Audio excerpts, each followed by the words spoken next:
They're going to get side by side again. Last time it didn't quite work. Can he make it stick this time? He's not fully passed, but he held on as they swing back in. A little bit of car contact between them. That sends him out. Topi's going to pounce on it. He's going to try and take that second place back as it goes through Brooklyn's tires spinning up as Simone is not willing to give way. He's got the inside back and through, more side-to-side contact between he and his rival. Somehow they come out the other side, but it's still not done, DJ. It's down to cops they go. Oh, it's really close. Here we go. It's into Galindo. He tries to make the move on U-Bluth as they send Hideki Koivisto flying.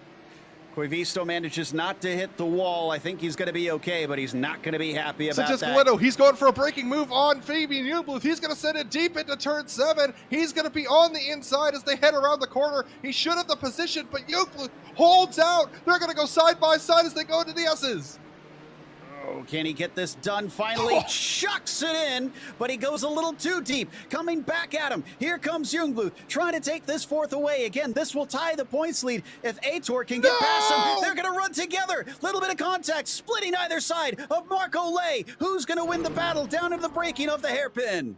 Well, and let's take a look at that. That may have been a mistake there from Jeff Schmeier going for the move. How he kept that out of the side of the number 220 is beyond belief, but amazing car control there from the number 30. Not close enough to Timo for this lap by. Oh, but look into the first corner. That's for the lead. Kortaniemi on the attack on Partanen, but he's going to be vulnerable as Shimon sees the chance. Now that he's slow off the corner, swings around him, and he is through down into Maggots and Beckett's. And this is where things get extremely complicated.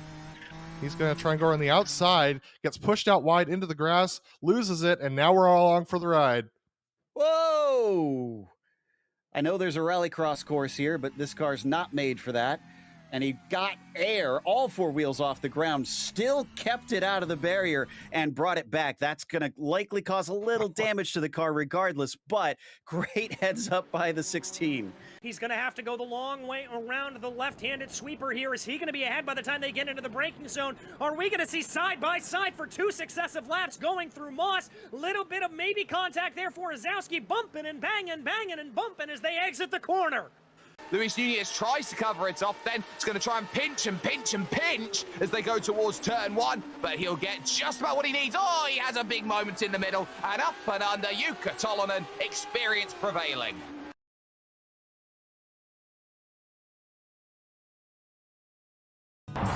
Good morning, everyone. I'm going to ride around the world. I'm Mick Claridge, and I'm going to ride around the world on my bike. My son, he gave me advice at the start of this ride, and he looked at me and just said, "Dad, don't be a moron." Let me do my animal signal to gain their respect.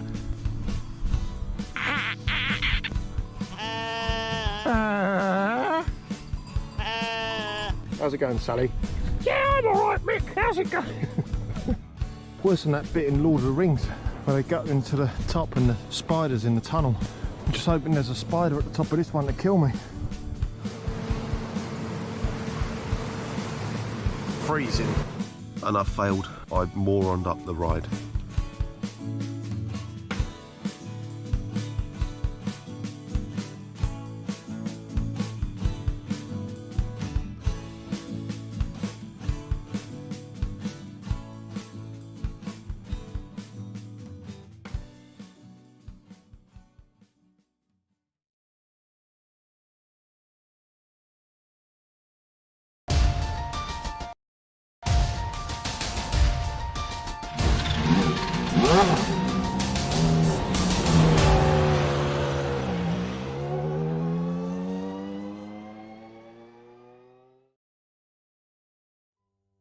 With the known courses being chaotic and the lesser known courses being a more measured affair this year in Camel, today's stop in Japan at the mountainside Fuji International Speedway may just be the lift off the gas pedal for some of our competitors that they need to get their feet back under them.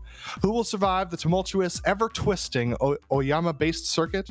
We'll find out soon as we get ready to watch round 4 of the iRacing Camel GT series, and you'll see it all live here on the Global SimRacing Channel.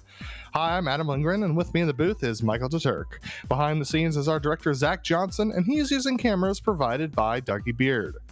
Fuji has long been a staple of Japanese sports car and drift racing. To find out what makes this beautiful, challenging track so special, let's head down to our track guide.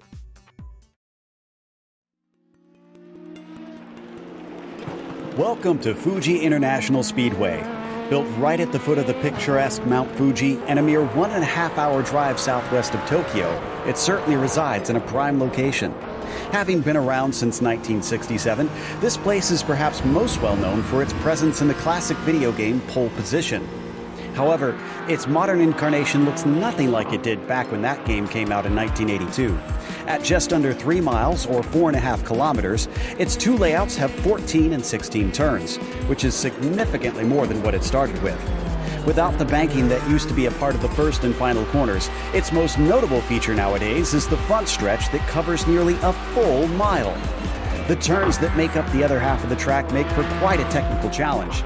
It includes everything from the long sweeper of 100R to the tight confines of hairpin, to the finicky back and forth of nets. This place hosted Formula One back in the 70s and again in the later 2000s, but it has a much stronger history hosting endurance racing. Sports cars are still a heavy staple here. That's not to say open-wheelers don't still call this place home, though. Lower-level formulas, as well as Japan's popular Super Formula, make frequent visits. From humble origins in sim racing's history to arriving 40 years later on iRacing, Fuji has been a fan favorite for a long, long time.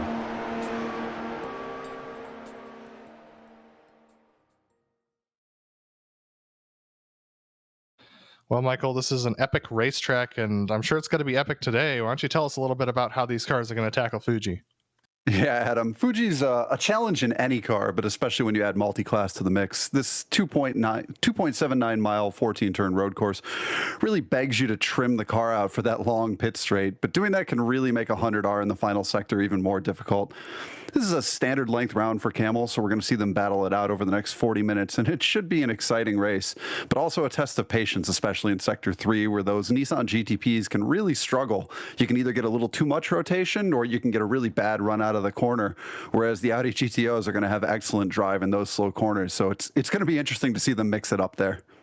Absolutely, and this track definitely is going to bring the action, but the action has been going on in the points for quite a while. Looking at the GTP standings, Hugh Haycox currently leads Aitor Sintes Galindo by 24 points, with Fabian Newell with only 9 points behind them. Jack Wells, 19 points back of the lead, is only 1 point back of Hugh, and we've got Angela Pisto in there as well. So quite a few of these GTP drivers in decent standings points going through, with Ove Trangrade, Laust Olsen, Ty, James King, Aitor Sintes Galindo, and Brian Molitor also very close to the beginning of this, to the lead of the GTP driver standings. But Michael, why don't you tell us about the GTOs? In the GTOs, we have Yuko Leskala leading the championship with 2 wins from 3 starts with 66 points. Following him, we have Reed Miller, 10 points back, followed by Javier Del Olmo in 3rd. After Del Olmo, we have Ian Haycox in 4th with Fabian Scheissig, only 3 points back to round out your top 5. Matthias Hovdal's in 6th with Heidi Koivisto in 7th. Timothy Vaughn is just a single point back in 8th, followed by Doug Cloud and Simon Da in 9th and 10th. This is the first round that has not split for the Kamel GT series this year, and this is round 4 for these drivers. So let's take a look at the race details for these guys. It's going to be 40 minutes out here, open setup, so they can set up the car however they like or dislike, depending on their preference. They get no spare car out here, so the damage you pick up over the course of the race, you're going to have to carry with you.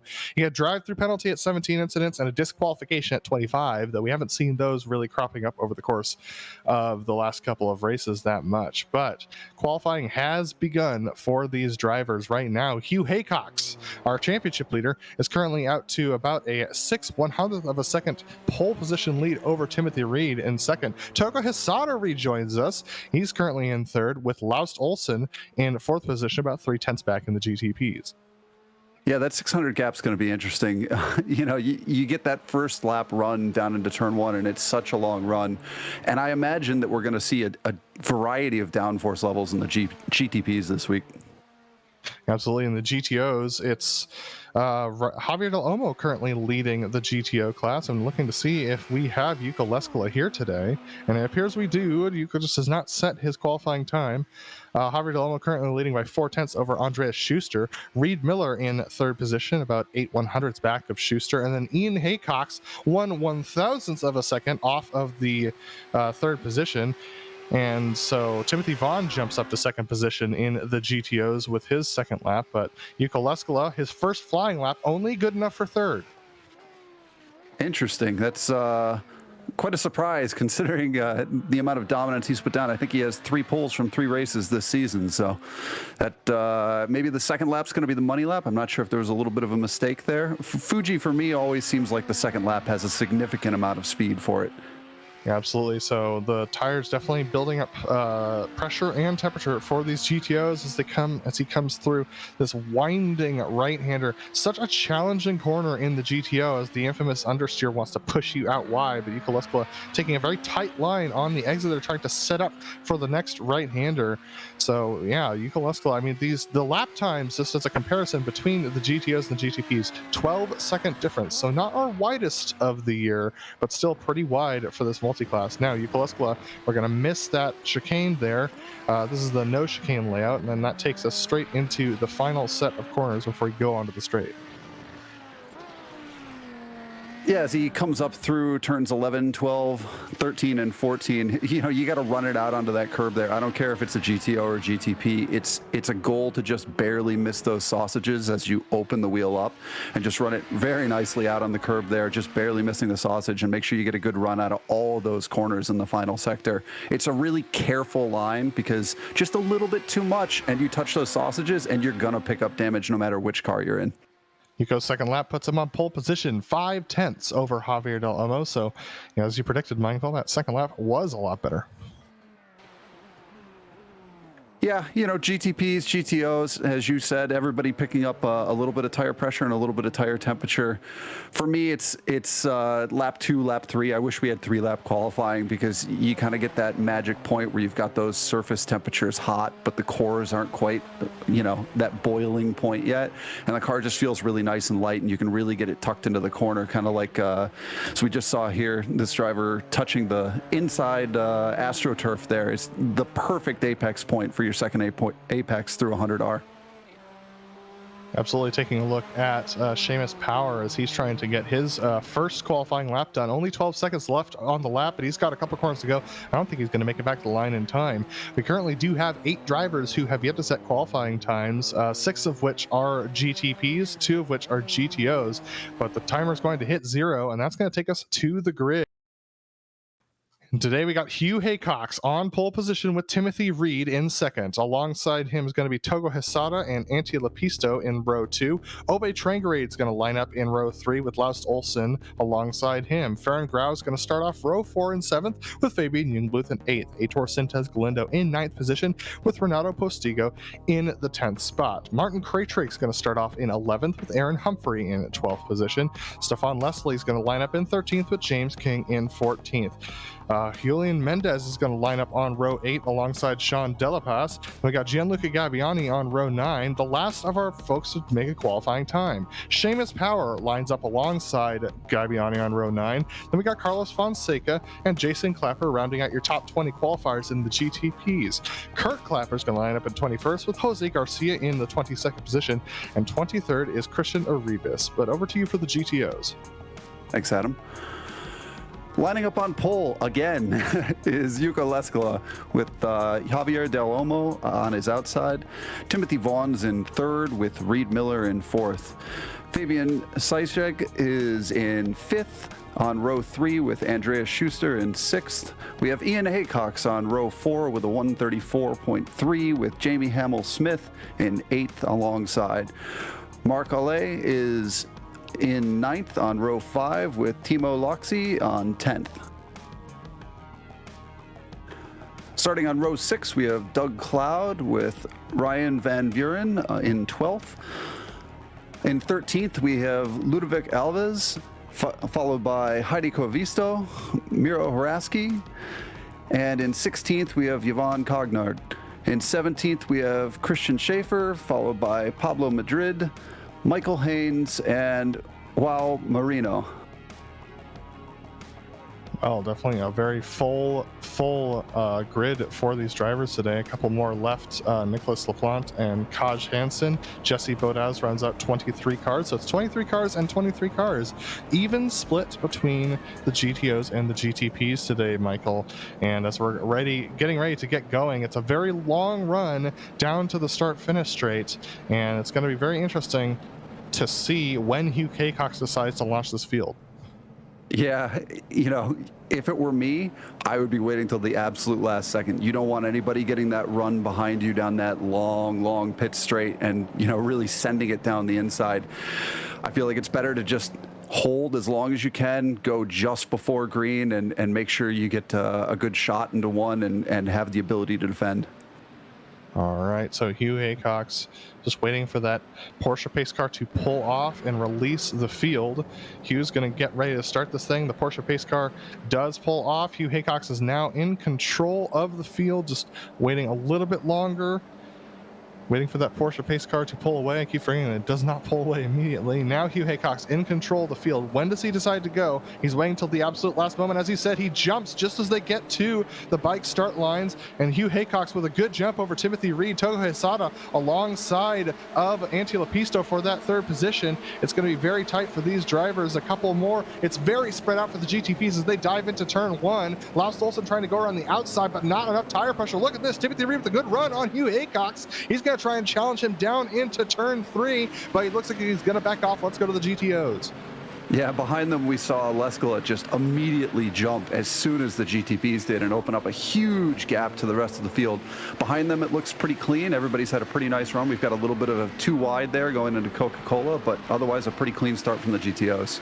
Clean start for both classes for sure, as they're all trying to get their tires up and going. The Audis will likely have their tires heated up by the end of this lap. The GTPs, it might take them an extra lap or two to get going, but looking at the GTOs, this gaggle of cars is definitely going to cause a problem for the GTPs when they try and cut through the field. Yeah, you know, the GTPs, a lot of the corners here do not feel like corners. You get through, yes, ooh, we got a big wreck coming out of the hairpin in GTO. I'm trying to see who that is. This looks like it's Andreas Schuster, unfortunately, who had a spin. So Andreas Schuster goes from the top 5 down to last position, and he's got a long way to go from there. Back up to the GTP leaders, though. Hugh Haycock's has about a second lead over Timothy Reed. And it's pretty well spread out for the rest of the GTP field. It looks like Heitor Sintes Galindo is going to come into the pits, unfortunately, so possibly took qualifying fuel for Sintes Galindo. He's going to go from middle of the pack down to last. That's a shame. That's going to be a long recovery drive for the day. So on to our second lap for our GTOs as well as they cross the start-finish line. That's our leader. Hugh Haycock's currently leading this field. Timothy Reed doing a good job staying with him. Only 0.6 separating himself and Hugh Haycock. So a good battle for those first two drivers. That's another second down to Togo Hisada in third. Yeah, it's going to be interesting to see here. I think Timothy has a little bit less wing maybe than Hugh Haycock, so Hugh's really got to make sure he maintains and builds that gap coming through sectors 2 and 3 as we see another wreck in turn 1 between 2 GTOs, maybe 3 GTOs. Yeah, it looks like Hideki Koivisto was involved in this one, and this was just Koivisto outbreaking himself into the corner. He actually collected Ludwig Alves as well as it looks like Jamie Hamill-Smith was involved in that as well. So they're all recovering now and getting back going, but it's slow going for those involved in the wreck. Yeah, it's a shame. It's so easy to do into turn 1. You know, it isn't quite a hairpin, but let's be honest, it's a hairpin. And it's really, really easy to just get a little bit too deep on the brakes there, especially if you start to move towards that inside line, and you can just get a little bit of front lockup, and suddenly you're just washing all the way through the corner as we see Timothy Reed set the fastest lap of the race, and GTP is going 3 wide down the pit straight. Jason Clapper, Gianluca Gabbiani, and I believe that was James King who are battling for this position. They're all going to go 3 wide into turn 1. That is Clapper on the inside. Can he hold on to it? Contact again, and that's the 26 of Gabbiani going around as he was just the odd man out. That's a tough one. 2 wide into turn 1 is very difficult, but 3 wide, I can understand how that can end up in a little bit of contact. You're trying to, especially when you're on the outside there, you're just trying to spot the corner entry, and when you've got 2 cars next to you, it's so hard to see that apex.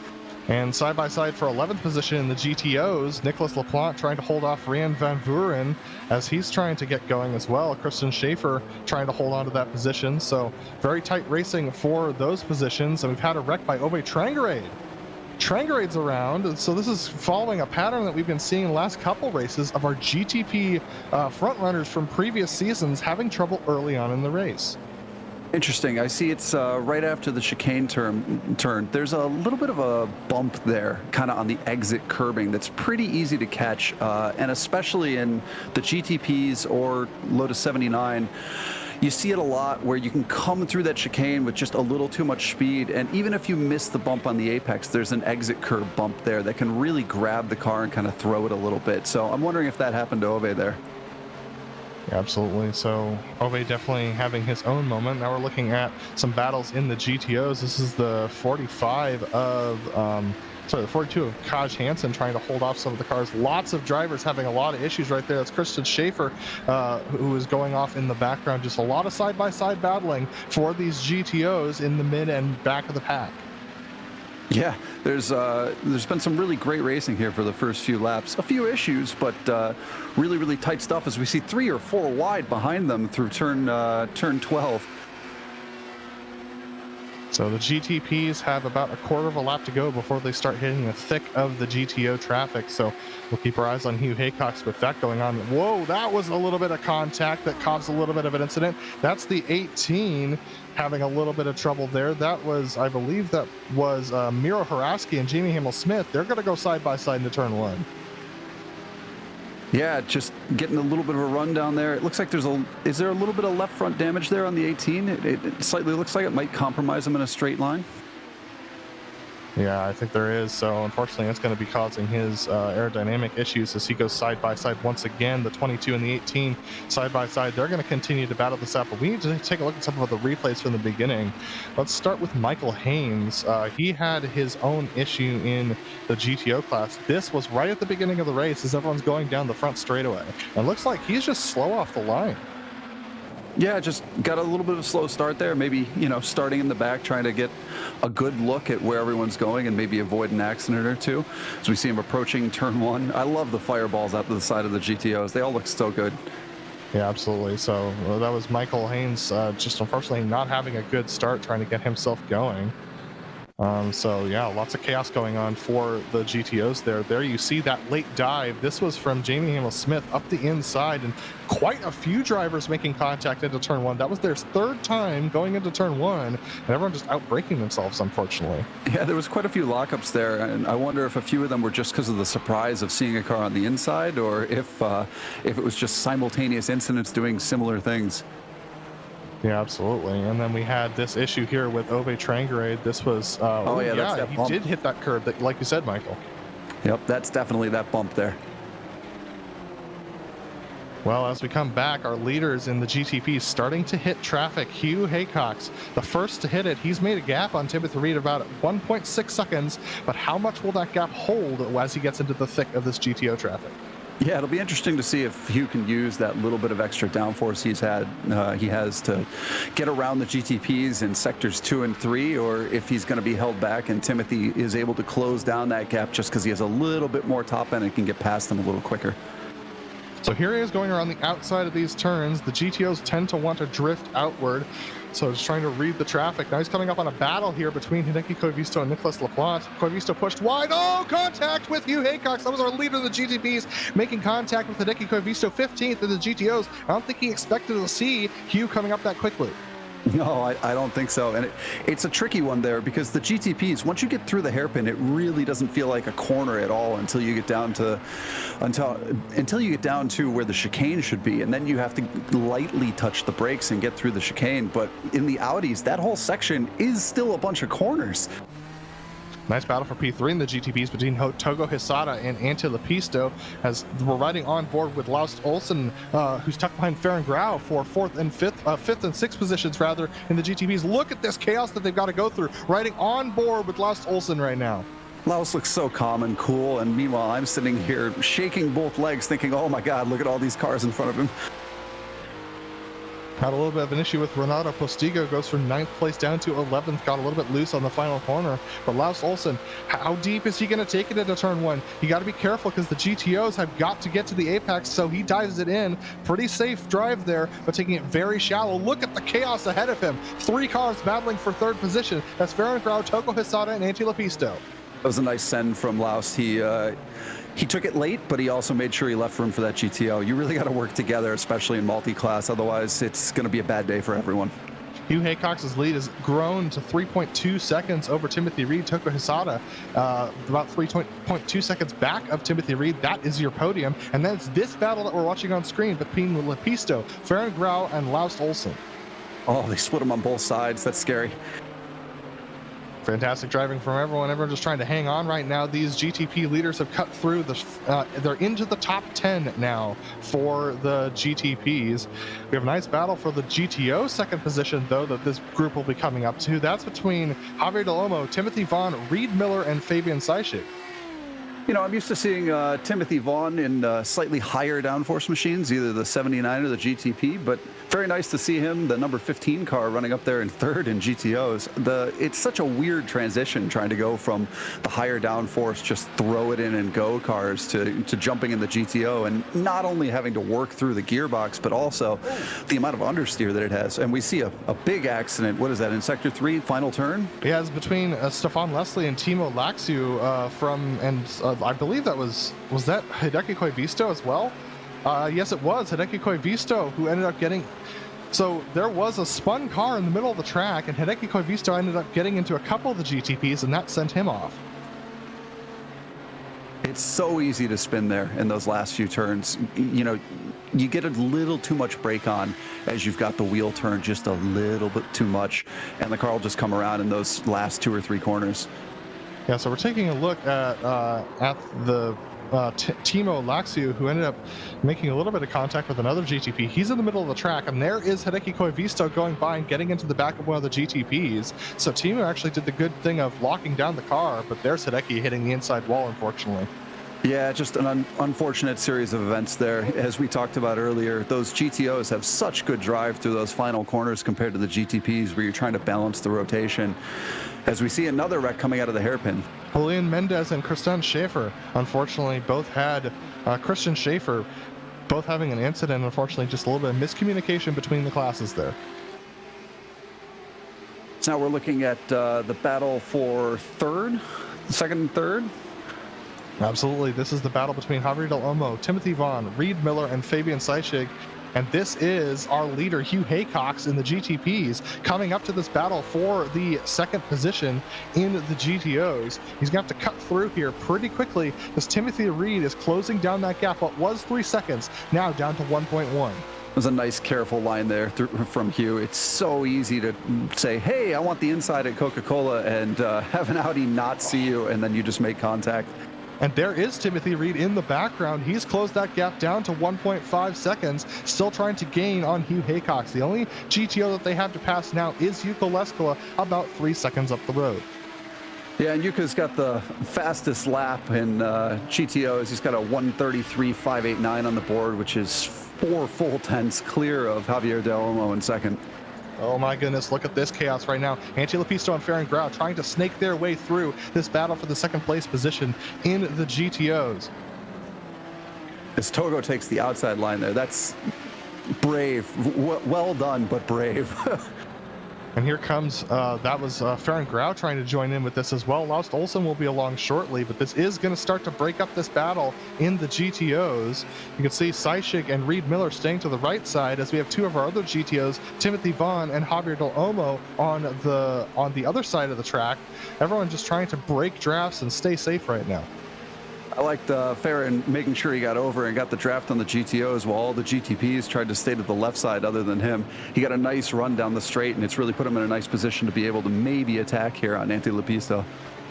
Absolutely. So good moves from everybody. Antti Lepisto putting pressure on Togo Hisada right now. Farron Grau trying to chase them down, and they're coming up on Jukka Leskila, our leader in the GTOs. This should be a fairly straightforward pass for Lepisto and Grau. Lepisto and Hosada as they go by battling for third position. Lepisto taking it very deep there. Oh, we've had a wreck from Jason Clapper. Looks like Clapper is around. This was off the back of Ian Haycox. Fortunately, no contact, but he had to slam on the brakes really quick and still trying to recover as Clapper. Yeah, that's a rough spot. You've got everybody trying to wind it out coming out of the hairpin there, and you're kind of half spun and halfway down the middle of the track. Meanwhile, the Audis are going to run it wide and the GTPs are going to run it shallow. That's a rough spot. Oh, I'm sorry, it was the exit of Coca-Cola, not the hairpin, as we see him going through the hairpin now. So Clapper back and recovered, going in the 17th position. Pass for P3 going on in the GTPs though. Antti Lepisto and Togo Hisada side by side down the straightaway. Who's got the wing 2? Who's got wing 3? Let's see. Looks like Lepisto's got wing 3. That's a tough one. That's a tough one. Farron's looking to capitalize here. He's sitting in the popcorn position while the 2 of them go too wide and maybe get a run down into Coca-Cola.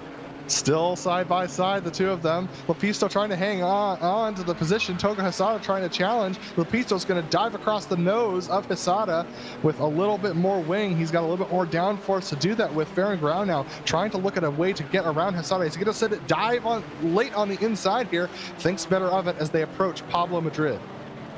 Pablo way offline to let him by. I have to think that Farron saw the Audi as they approached the corner there and thought better of it and thought, you know what, I've got a good run anyway previously in the draft. I can afford to wait till the straight. Looks like it's going to be side by side for P4 in the GTOs between Reed Miller and Fabian Seischig, as those two drivers trying to duke it out with some of the further back GTPs sneaking their way through. James King passing them right now, and that red and blue car you just saw go by was Obe Trengrade on his recovery drive after his spin. Yeah, you got to be careful there on the outside. I did not realize until I spent a little bit of time driving the GTOs here that 300R down at the run down into the chicane actually is a corner for the Audis. It does not feel like it at all in the GTPs. You can take any line you like. But in the Audis, if you're full throttle down through there, you're going to run it all the way out to the exit curb. And for the GTPs to take the outside line there, you really need to make sure they see you when you're coming. And there's Jason Clapper having yet another spin, unfortunately. He's back going once again, but our lead in the GTPs is very close now. 5/10 between Hugh Haycox and Timothy Reed. Reed has a little bit of pace on Haycox in clear air. Yeah, he's closed up the gap nicely. I think Tim worked through traffic really, really well. So did Hugh. I think they both did a careful job getting through, and now we're going to see a few laps of maybe a straight fight between the two. I have a feeling, to be honest with you, Michael, this is going to be the most room we have to breathe all day. This track is very small. It's only 2.7 miles long. We have 46 cars out here on track, even split between the classes, which means the GTPs do not have an easy way through. The GTOs, they do not have a lot of clear track. We're seeing that right now, as that's Hugh Haycox who gets held up a little bit by Hideki Koivisto. He's going to have to go around the outside of the final turn. Timothy Reed takes an earlier apex, but can't get the power down as quickly. But we've seen Reed gain a lot on Hugh Haycox over the course of this 1 mile straight. Yeah, you saw Reed there. He got down to maybe a 2/10 off of him. He seemed to gain a 10 to that corner as we see him get the big run in the draft, and he's going to take it all the way down on the preferred line down into T1 as Hugh tries to immediately jump back into his draft. Hugh going on the outside, trying to do a late move. Looks like Togo Hisada's made it past Anton Lepisto for third place as well. They're still side by side as they go into the first corner right now. That is Anton Lepisto able to get by Togo Hisada once again. Those two duking it out, but we need to go back to the lead of the race because Timothy Reed and Hugh Haycox getting held up a little bit by a battle for 16th position. That was between Kaj Hansen and Joao Marino. Yeah, they get a little bit of a compromised entry there into the hairpin, but both get through it nice and clean, and nobody decided to try to take advantage of that traffic situation. I think they both were just happy to get down to the apex and get the run down to the chicane. P4 in the GTOs going to Fabian Seischig as he outbroke Reed Miller into turn 1. So Seischig up one more position as he's trying to hang on to the back of Timothy Vaughn. Javier Del Olmo 2.5 seconds up ahead of this battling trio as Vaughn very deep through the corner. He's able to hang on to it as that sausage curve didn't upset the car too much. But Vaughn trying to hang on to this third position. Seischig looks like he's charging with a head of steam. It's a really nice drive from Vaughn. Misses the apex a little bit there at the hairpin, which can he's got a lap car in front of him. Oh, it's going to be tight. He gets held up by the lap car. This is going to make some chaos for all these drivers. Where are they going to go? So tough there. He looked to the inside, looked to the outside, and kind of that bad drive off of the hairpin corner made it a little difficult for him to decide where he was going to go because maybe he didn't have quite as much speed. But thankfully, all three of them got through there, and this battle stays tight going into turn 12. Absolutely. Javier Del Olmo, Timothy Vaughn looking for some way for this battle to get broken up as they continue to duke it out. They're going to go around the final corner, and then it's Draft City, and we all know that these boxes make quite a big hole in the air. So can Timothy Vaughn hold on to this position over Seischig and Miller? I was going to make a comment to you, Adam, about how big is the draft? How far back does it affect you in the GTOs? But really, we've got the three of them separated by 6/10, so the draft is just going to be hilarious between all three. It's about 1.5 seconds is the full effect of the draft, and then 1.2 seconds is where you start to feel it the most. But there you see That was the 2. Oh my goodness, a little bit of contact actually between Reed Miller and the 15. Oh my goodness, Reed Miller, Timothy Vaughn, Reed actually getting a little bit loose there. Yeah, as Reed got down into the corner, he just got a little bit of inside front wheel lockup trying to get the nose down to the apex, and thankfully he still made it through, but Timothy loses 2 spots as we see the GTOs now coming back past this battle. And our leaders in the GTPs, GTPs, looks like Hugh Haycock's trying to get past Timothy Reed, but Reed running a lot less downforce. And Hugh Haycox cannot pass him in the draft. Now they're coming into the battle for 9th position in the GTOs. Oh my goodness, Timothy Reed late on the brakes, and Hugh Haycox spins it around. He's able to hang on to it, but my goodness, both of our leaders of the GTPs getting loose through turn 1. Timothy looked like he was millimeters from wiping out the dive planes on the front of his GTP on the rear of that GTO. Thankfully, Hugh didn't lose too much time. I mean, he lost time to 4 seconds to Timothy, but it could have been a lot worse if he had spun completely or ended up in that inside barrier. And Lapisto and Hasada saw that, licking their lips. They tried to get past Miro Haraski quite quickly, couldn't quite do so. Lapisto still ahead of Hasada, but that was very close between the two of them as they came through Coca-Cola. So Anthony Lapisto and Hasada trying to catch up to the back of Hugh Haycox, who's now lost 5 seconds to Timothy Reed. So Adam, if you're Lapisto now, do you just try to run and you hope that Togo won't attack you and see if you can get up to Hugh Haycox? Or if you're Togo, like right now, do you take a look and go, you know what? I don't think we're going to catch Hugh. I just want to make sure I get on that podium. Oh, absolutely. I'm attacking Lapisto as much as I can right now if I'm Togo Hasada. If I'm Anti Lapisto, I'm looking out my front windshield trying to make sure I don't run into any Audis. And I'm not worried about what's behind me right now because the Audis will take care of the guy behind me. There you go.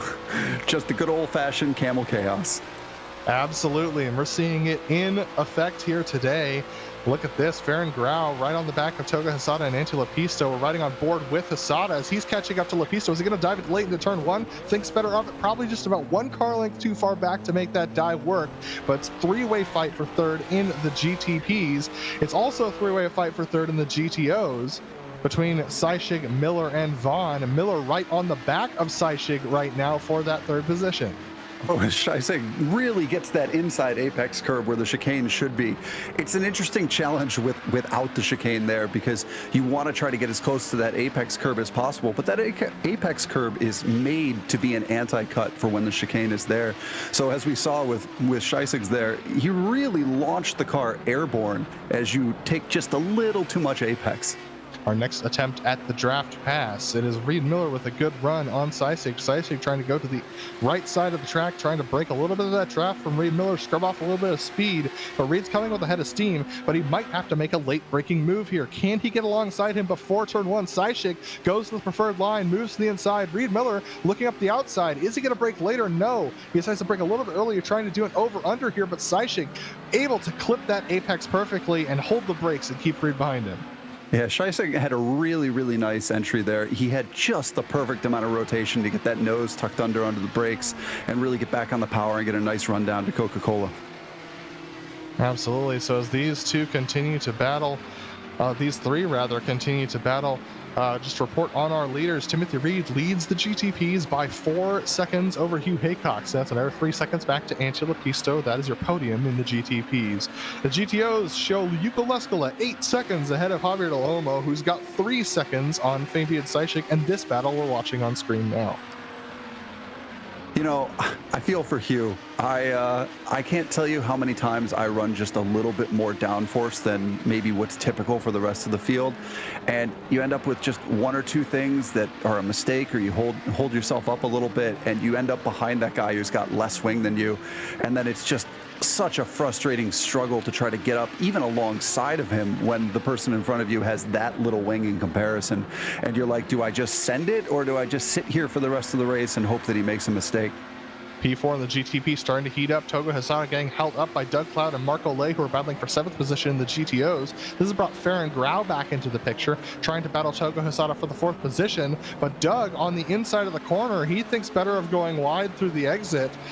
He would have absolutely run to the side of Togo Hasada there. But P3 in the GTOs. Side by side as they go into turn 1, Fabian Seischig and Reed Miller as we continue to watch that battle. Look at this. These 2 guys still duking it out. Reed's trying to get by, but Seischig, Wiley is in defense. Yeah, they've really been tied together with a string here.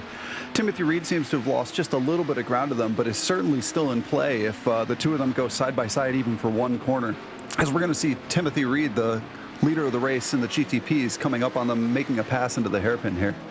Absolutely, he's able to split most of them. Oh, that was really close between himself and Fabian Seischig. He has to back off a little bit. That loses him a second and a half to Hugh Haycox. Yeah, he got checked up just a little bit there on the apex and then went down the inside with, you know, just a car width's worth of room there. As we see Timothy go wide as well, this is going to really inspire Hugh Haycox to really get on it and get by these guys and hopefully catch back up. Oh, no! Hugh gets into the back of Reed Miller, has to put the brakes on it again. That loses him a lot of time. Is Lapisto going to be able to get up to his rear bumper? Or rear wing? That was really, really, really close. I think Hugh got away with it. Oh, no, he's got right front damage. That's too bad. That's really going to slow him down and make him a sitting duck on the straightaway, especially with that slightly higher downforce trim. Yeah, absolutely. He already had higher downforce, and now he's got Antti Lapisto 1 second back, so that's enough room for the draft. Hughes got draft from Timothy Vaughn, and that battle for third position, the GTO's ahead of him, so that should keep him ahead for this straightaway. But how long is Hugh going to last in that second position with Lapisto breathing down his neck? Side by side, though, for third position in the GTOs once again, as Seischig trying to hang on to it, Reed Miller trying to get past it. Is Hugh going to be able to avoid Reed Miller this time by? Where is he going to try and make the pass? He's going to look to the inside of Reed here. Is he going to dive it down deep for Seischig? No, he's going to split that battle. Yeah, I think that's the smart choice there. I've been in that position so many times where you unfortunately pick up that little bit of damage and then you're pushing just that, you know, extra 5-10% to try to make sure you stay ahead of the guy behind you who you know is going to close you down on the straights. And that's that point where that extra mistake creeps in and you send it just a little bit too deep on a lower class car, and suddenly you're in a big accident and you've ruined not only your race but their race as well. The battle for P4, 5, and 6 in the GTPs has met the battle for P2, 2, 3, and 4 in the GTOs. As we look at Laus Olsen trying to navigate past Fabian Seischig, just getting past that third place driver in the GTOs. Laus right on the back of Fair and Ground Togo Hisada just a couple of moments ago, but this GTO battle's definitely split them up a little bit. Riding on board with Laus once again as we head towards the straight. Yeah, Laus has had a fairly quiet afternoon, I think, but has closed up on this battle fairly nicely. And, you know, he's in an opportunity where if Togo or Farron make a little bit of a mistake, he can certainly spring on that and pick up some good points. So Laus Olsen just a little bit too far behind Farron Grau to pick up on that draft, as Farron had draft from Javier Del Olmo, one of the GTOs, in second position up ahead of him. Javier doing a good job. Another quiet race from him in that second position, about 9.5 seconds back of Hugo Leskola for the lead of the GTO class. Going around the outside at Coca-Cola here can be a challenge. Thankfully, the GTPs have quite a bit of speed, so as long as you make sure you get a car and a half back to the GTO is going to stand on the brakes. And for the GTPs, it's really just a light brush of the brakes or even just a lift, depending on how your setup is and how your run out of turn one was to get through Coca-Cola. The real danger there is on the exit curbs. We see Timothy Vaughn starting to come back at Reed Miller and really get energized back into this fight. Yeah, we just can't keep our eyes off of this battle between third, fourth, and fifth in the GTOs, as we see Seamus Power diving to the inside. Timothy Vaughn looking to the outside of Reed Miller there for a moment, but that's not exactly a passing spot.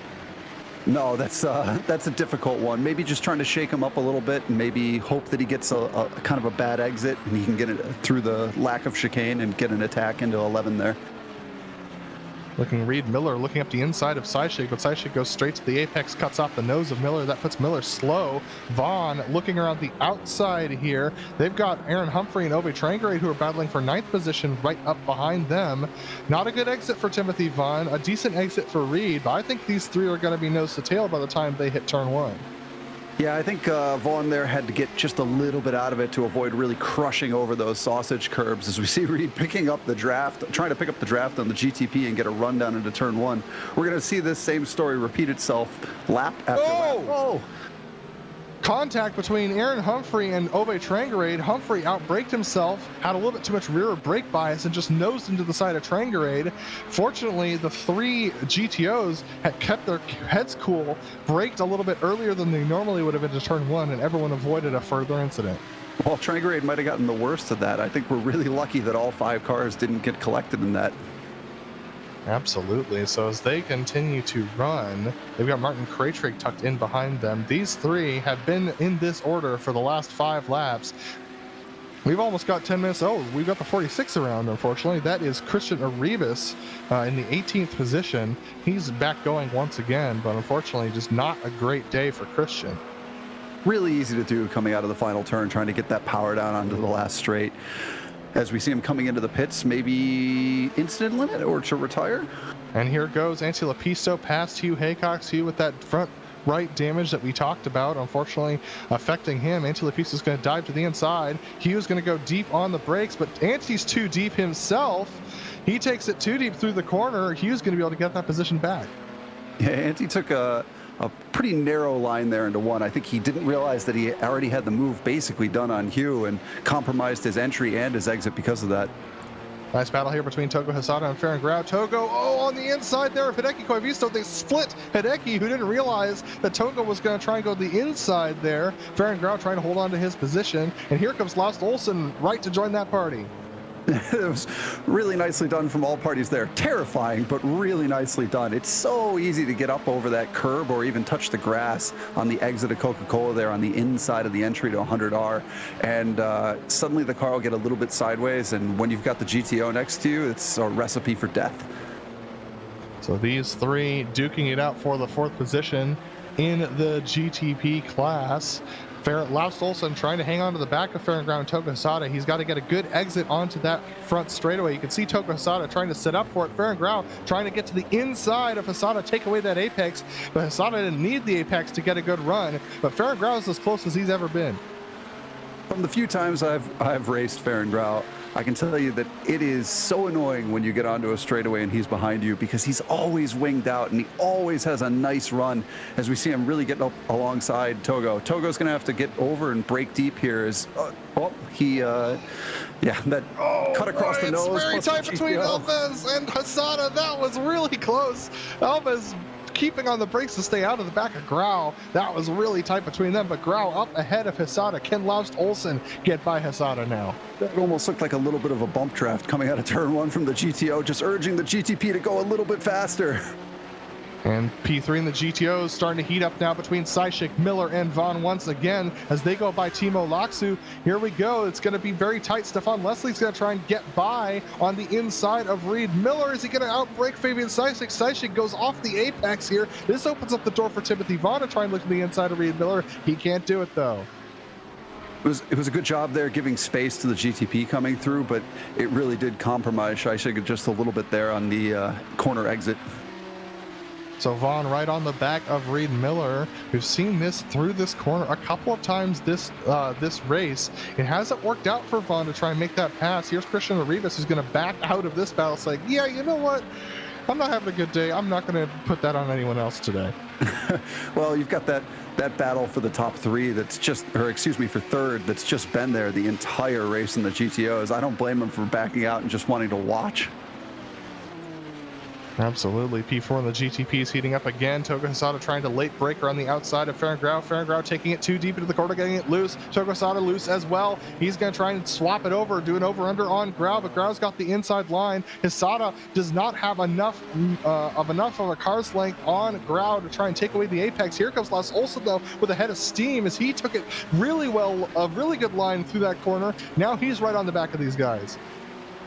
Yeah, unfortunately for Togo there, I think the Audi just compromised both of them just enough where he didn't get a chance to pinch Farron down to the inside and hopefully get that run down to the inside of the hairpin. Riding on board now with Laust Olsen as he's trying to duke it out, trying to get past these two drivers. He's got a top 5 on the cards if he could just get past one of them.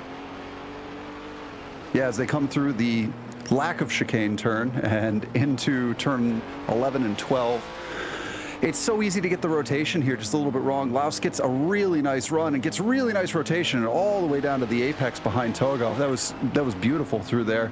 So now we're going to see them enter the pit straightaway, and Laust just runs just a little bit wide, and unfortunately that opens up the gap where he's not necessarily going to be able to challenge these two going into turn 1. Posada trying to get the run on Grau, but unfortunately Jamie Hamill-Smith, a GTO, is going to give Grau just enough of a draft to stay ahead of Posada. Posada would have to take it very deep into the braking zone for one to try and get by, but they've got a GTO of Christian Schaefer who's going to be upsetting their exits a little bit here. Yeah, thankfully I think they're both. Oh no, it's actually going to be closer than I thought as we see the headlights flashing and letting them know I want to go into Coca-Cola. Do not pinch me down. And he does let him go, Christian Schaefer letting them go by. So Farron Grau, Toga Hassad, Laus Olsen, as they were. There was side-by-side action between Fabian Seischig, Reed Miller, and Timothy Vaughn going into turn one this past lap.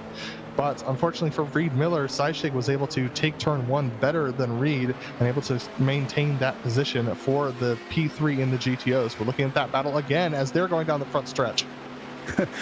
How exciting it must be to be in this battle for the entire race. I mean, they have just been side by side into turn one for what feels like every lap in a row. As we're watching this battle happen, our leader in the GTPs has just had a problem. He's got suspension damage, I believe. Oh no. And this was coming up to the back of some GTOs, and he just got it loose on his own. We're going to have to see a replay of this for sure. So as he's going down the front straightaway, absolutely. Here it comes. So this is the moment. He comes up behind the GTOs, gets slowed up a little bit, puts his foot down, and the car just slides out from under him. Yeah, it looked to me like Timothy was trying to get on the power and get it up to the inside and hopefully get past them, and just got a little bit of wheel spin as that turbo spooled up, and unfortunately it just went straight into the outside barrier. Hugh Haycock's trying to hang on to the car as he's now leading this race over Antti Lepisto. This is now the battle for the lead between Hugh Haycock and Lepisto. Hugh Haycock's with the second lease on life for this race. He's going very wide on the exit of the corner. How happy must he be right now? He had an error, an unforced error, and suddenly he's up in the lead and defending for the last 4 or 5 laps of this race, hopefully to get the win. So can Haycock's hang on to it with a damaged race car and no rear tires? Lepisto's rear tires look pretty exhausted as well, as this car seems to be eating them up for sure. 3 minutes, 40 seconds to go for these drivers to duke it out. That's going to be about 4 laps for these guys. Yeah, it's going to be a really P4 tight run. and the GTPs side by side between Hisada and Grau as they're getting onto the front straightaway as well.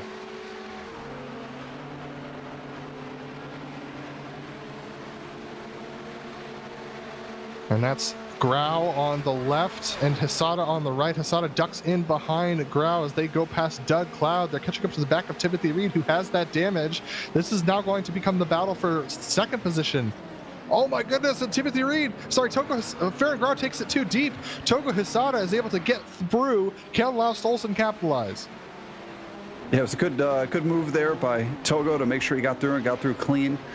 We're going to see them coming through 100R and headed down to the hairpin where, like I said, I think Farron's got a little less downforce, so it may be advantageous for Laus to, as we see him attack here, try to get him offline on the inside.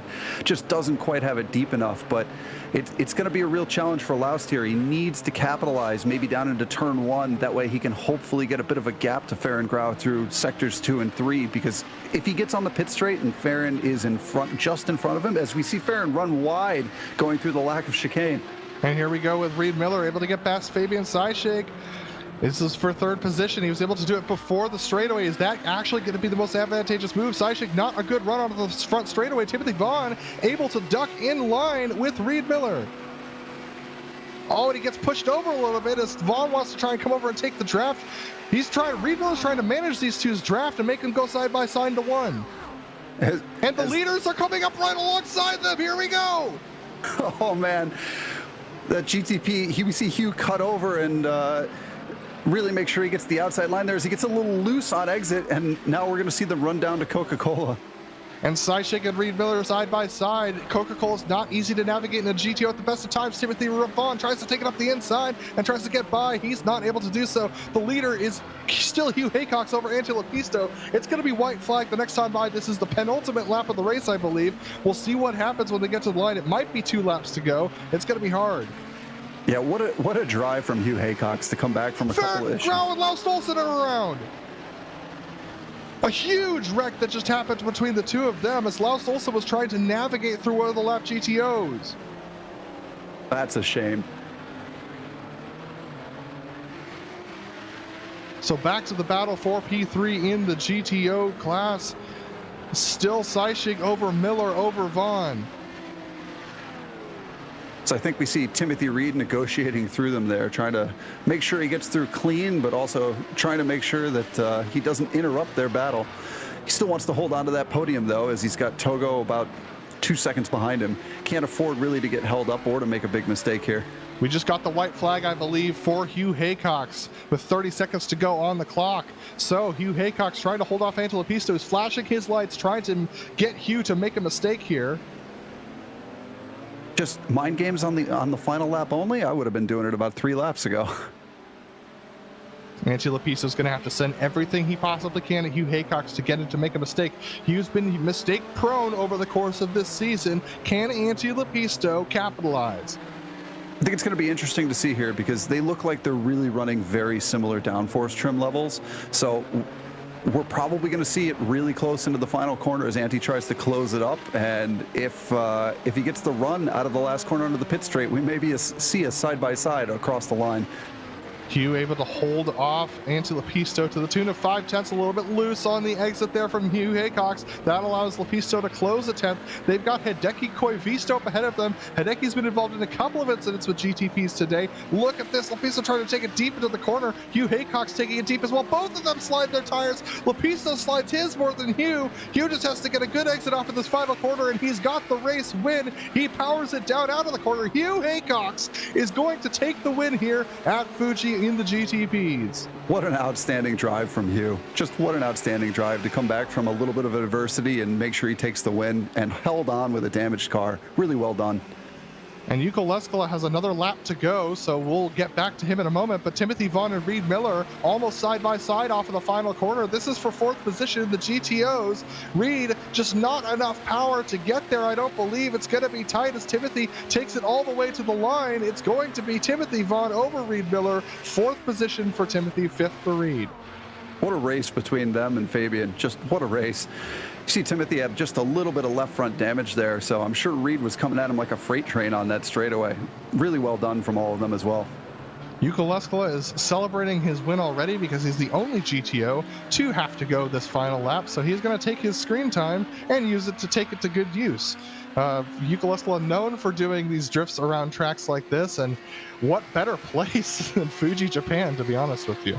Is this a round of Camel or D1 GP? You ask him. It looks like D1 to me. Very nice. The Finn having the best of times. He has to make sure to actually make it around to the checkered flag, though.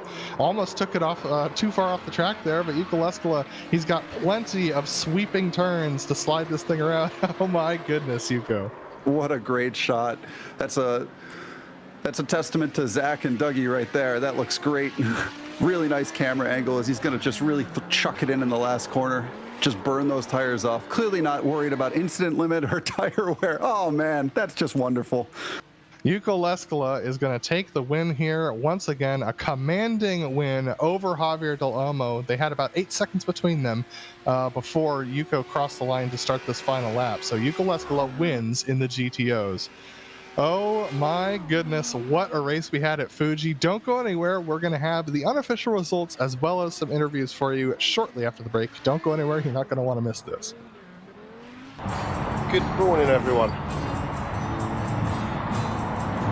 I'm going to ride around the world. I'm Mick Claridge, and I'm going to ride around the world on my bike. My son, he gave me advice at the start of this ride, and he looked at me and just said, "Dad, don't be a moron." Let me do my animal signal to gain their respect.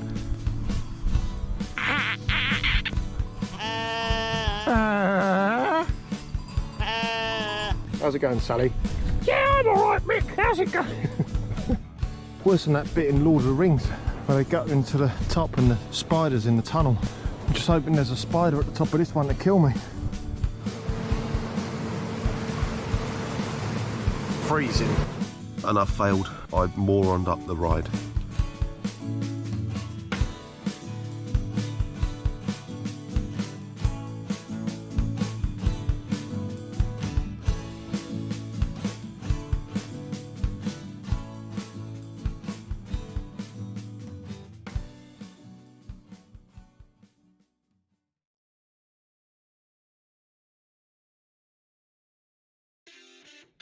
Welcome back to round 4 of the Camel GT series here on iRacing and GSRC. What a race we just had. Close racing from start to finish in the top 5 of both classes. But after troubles for Togo Hisada and Timothy Reed, Hugh Haycox comes home with the win over Ante Lapisto. And they were battling for the last half of that race, the two of them. Timothy Reed, with a self-spin, unfortunately drops him back to 3rd position, but he's able to hang on to that over Togo Hisada and Fabian Jungbluth. Farron Grau finishes in the 6th position with Seamus Power in 7th. Laust Olsen falling to 8th in the closing moments of that race after having contact while trying to pass a slow GTO. Aaron Humphrey in 9th position, and Obi Tringrade rounding out your top 10. 11th goes to Martin Kraytrick with James King in 12th position. Kurt Clapper in 13th with Stefan Leslie finishing in 14th position. We got Jason Clapper, who had a very storied race, in 15th position with Carlos Fonseca in 16th, and Gianluca Gabbiani rounding out those who finished the race. The rest of them were DNFs: Christian Arribas, Julian Mendez, Renato Postigo, and then we all...